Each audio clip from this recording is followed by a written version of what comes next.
All right. You're 19 years old, a Roman bride now. Congratulations, I guess. Too late to run. It's 89 CE, under the reign of Emperor Domitian. Your name is Flavia, daughter of a respectable household.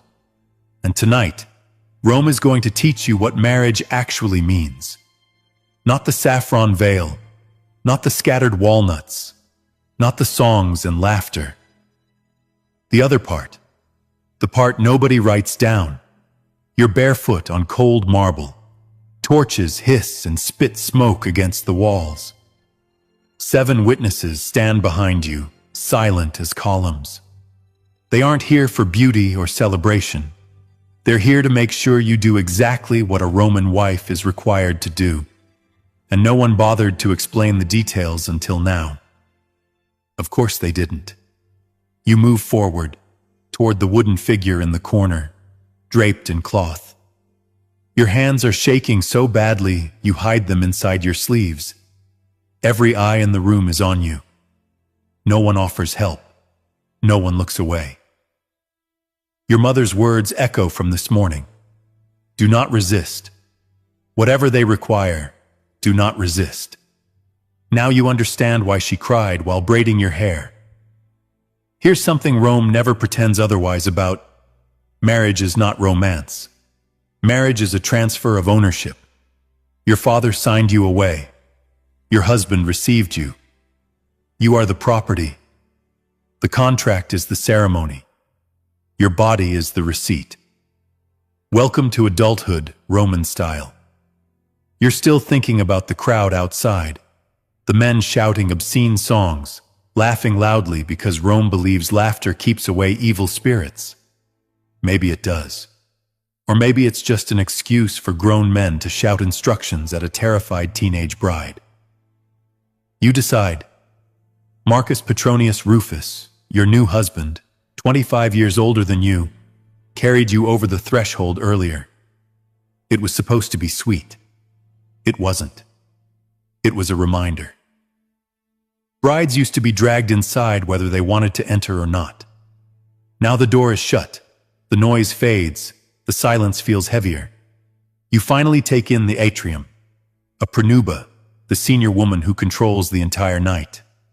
A priest. 3 female slaves holding basins and folded cloth. A physician with a leather bag resting at his feet.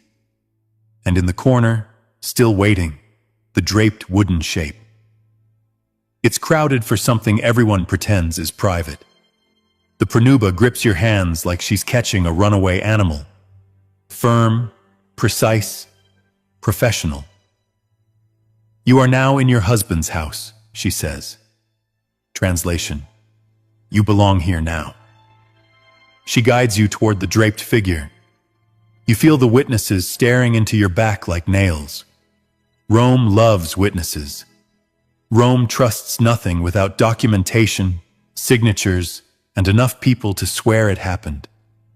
Survival here has rules. You learn them quickly or you break. Rule 1.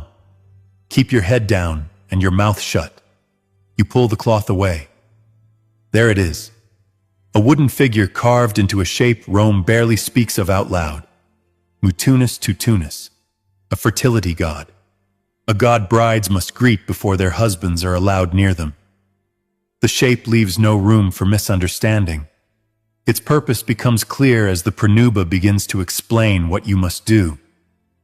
Mutunus Tutunus was Rome's deity of fertility and sexual initiation.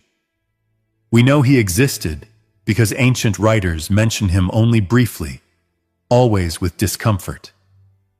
St. Augustine, writing centuries later as Christianity overtook Rome, described the ritual with open outrage. Roman brides, he wrote, were required to perform a seated offering involving the statue, a sacred duty before consummation. You freeze. The room waits. The pronuba leans closer, her voice low and unyielding. You must ask his blessing, she says. You must offer yourself as tradition requires. Your stomach drops. Your mother's warning finally makes sense. And here's the part no one told you. This ritual is not symbolic. It's procedural. It's the first step in Roman verification. Quick pause. If you're still with me, hit like and subscribe so you don't miss the next descent. Now, back to Rome. The witnesses step closer. The priest murmurs a prayer. The physician adjusts his stance, already preparing for his role. You stand trapped between tradition and carved wood, and something becomes painfully clear. You are not here to be honored. You are here to be confirmed. The pronuba moves behind you, repositioning you like furniture. No softness, no privacy, just hands, commands, and watching eyes. They call it sacred. You can already tell it's bureaucracy wrapped in religion. Here's the truth. Rome never admits out loud. Every ritual tonight exists because men need proof. Proof you were untouched. Proof you obey. Proof that any children will belong to your husband and not to someone shouting songs outside. You are not a partner in this marriage. You are evidence. The pronuba gives instructions in a calm, practiced tone, the voice of someone who has done this too many times to feel anything about it anymore. The witnesses lean forward, not close enough to help, just close enough to report. Your knees tremble, your face burns. You do it anyway. Because Rule 2, refusal is punished, and Rome never pays the price. Women do. When it's over, the slaves move quickly. One brings a bronze basin, another pours scented water over your arms as if rinsing you back to neutral. You're shaking, but no one looks at your face. They've done this before. They'll do it again tomorrow. The priest mutters another prayer. Even he sounds bored. Roman religion isn't tender. It isn't comforting. It's a checklist. Gesture, sacrifice, smoke, done. Your body has just been added to the list. Then the physician steps forward. He's older, hair tied back, leather bag close at hand. He doesn't greet you. He doesn't need to. You're not a patient. You're a case. He already examined you earlier before the ceremony. That record, confirming your virginity, is sealed. That was the before. Now he needs the after. The pronuba nods. The witnesses shift. You stare at the floor and try not to think. The physician works with cold efficiency, like someone inspecting a shipment of grain. To him, you are not a frightened girl on her wedding night. You are property being verified. He finishes and delivers a short, clinical statement. A slave records it on a wax tablet. If your husband ever brings you to court, these 7 people can testify to every second of tonight. You want to scream. You don't. Screaming was never one of your options. The pronuba announces that the rituals of preparation are complete, which means the real ordeal hasn't even begun. They lead you to the bedchamber. The door is left open on purpose. Oil lamps line the walls, their flames steady and bright.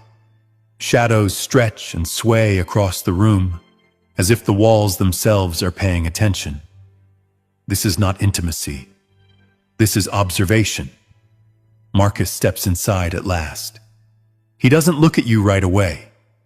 His eyes flick instead toward the pronuba, like a nervous apprentice waiting for approval. That surprises you. You expected confidence, authority, something decisive. Instead, he looks like a man about to take an exam he didn't study for. You sit on the edge of the bed. The sheets feel rough beneath your fingers.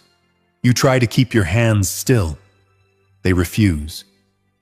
The pronuba speaks the formal words she has spoken for decades. The gods have blessed this union. Let the marriage be consummated according to the laws of Rome.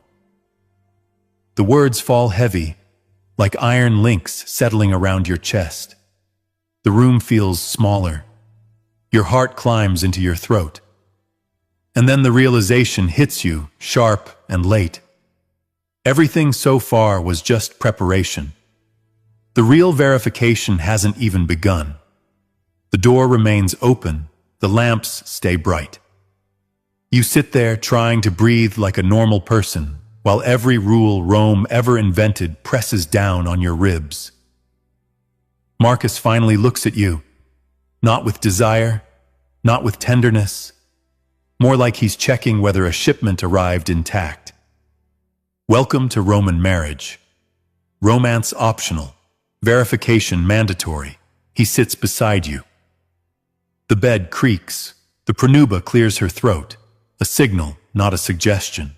The witnesses shift in the hallway, close enough to hear everything. That's the point. Here's what museum plaques don't tell you. Roman consummation wasn't private. It was a legal step, like stamping a document, except the document is you. Marcus tries to touch you gently at first. Maybe he's trying to be kind. Maybe he's terrified. Hard to tell. His hand hovers, then settles on your shoulder, awkward, uncertain, as if you might shatter. You don't. But something inside you folds quietly. He keeps glancing toward the doorway, at the pronuba, at the physician's shadow behind her, as if one of them might tell him how to do this correctly. And here's the cruel part no one warned either of you about. You're both trapped. He has to perform. You have to comply. They have to witness.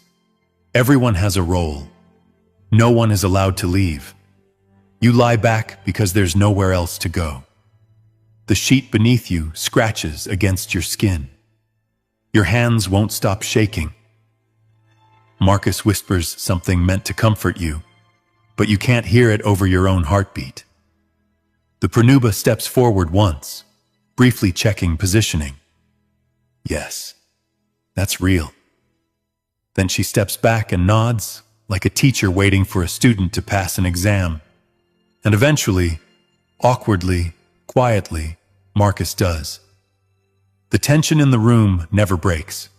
The witnesses listen for the signs they came for, not emotional ones, not human ones, legal ones. When it's over, Marcus pulls away quickly, like he's ashamed of how it felt, or how it didn't. Hard to tell. You try to sit up, but the slaves are already moving in. Towels, water, cloths. Their motions are practiced and fast, because the night isn't finished. Not even close. Here comes the part you were never meant to like. The physician returns. He steps into the room like he's resuming work. He paused 10 minutes ago, which, in his mind, he is. He doesn't offer sympathy. He doesn't avert his eyes. He doesn't pretend this is awkward. Why would he? To him, the entire night is just a sequence of checks. The pronuba steps aside to give him access. The witnesses lean closer to the doorway. You instinctively pull the sheet over your legs. He gestures for you to move it. You obey. There's nothing left to refuse with. He opens the leather bag. Metal tools clink softly. Heat rushes to your face. Your throat tightens until swallowing feels impossible. Marcus steps back, rubbing his hands together as if he's cold, even though the room is stifling. The physician begins his examination. Efficient, detached, clinical. He narrates what he sees in short, stiff phrases meant for the witnesses, not for you. A scribe repeats the words aloud as he presses them into a wax tablet. This doesn't feel like medicine. It feels like inventory. At one point, you flinch. Just a reflex. The physician pauses, not to comfort you, but to look irritated, as if your body's natural response is disrupting his workflow. The pronuba watches closely, arms folded, expression unreadable. She's seen dozens of brides, maybe hundreds. Whatever you're feeling, she buried her reaction years ago.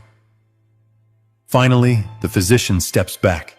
He wipes his hands. Then he delivers the verdict. Consummation verified. That's it. The witnesses